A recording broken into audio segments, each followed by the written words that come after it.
33. La théorie freudienne.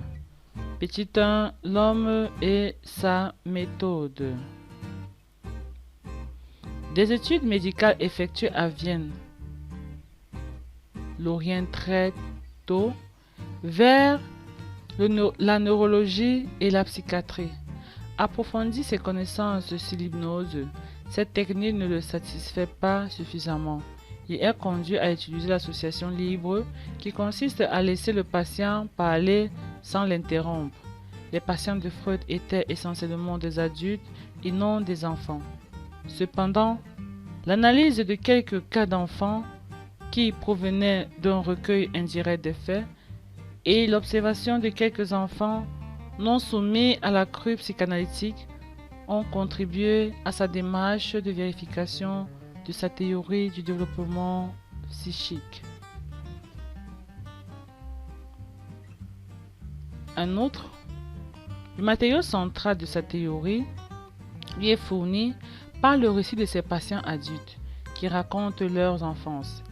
Il s'agit donc d'une reconstruction de ce qui a été vécu pendant l'enfance à partir du témoignage d'adultes soumis à la cure psychanalytique.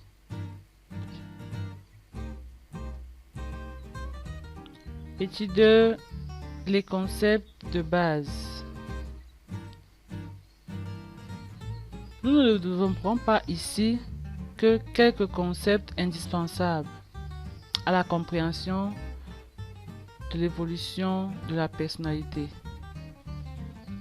Les pulsions et la libido. Cette présentation schématique ne fera pas oublier d'autres concepts tout aussi centraux qui sont autant les clés pour avancer dans l'importance d'œuvres de Freud. Confère, Lapage et Pontalis, 1967. Grand 1.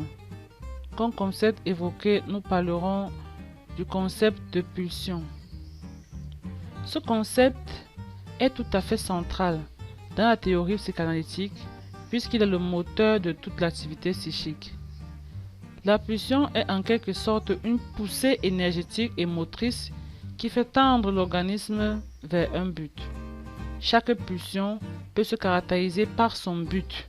Entre parenthèses, on parle de la satisfaction engendrée par l'apaisement de la tension, puis sa source, qui est à la fois le lieu où elle se manifeste et l'énergie qui s'y trouve. Et enfin, on parle de son objet qui va faire la satisfaction ou bien son objet qui va faire la satisfaire.